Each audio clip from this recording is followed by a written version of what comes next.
In this short video, we will be showing you how and when to use the Housekeeping function in AccountsAdvanced. The Housekeeping function removes any unused sections from the accounts that are still present in the background. In this example, we have a detailed profit and loss account that we wish to turn off.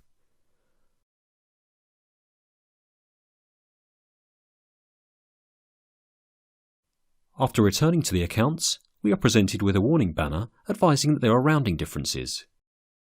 This is because we have previously applied rounding to the DPL. To clear the error, we will run the Housekeeping function and remove the DPL from the background. Select the Tools tab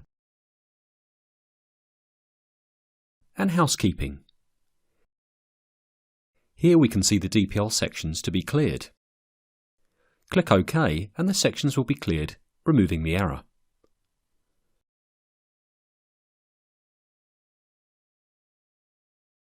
Please visit the knowledge base for more videos and useful information, or you can contact our technical support team for further assistance via the details shown on screen.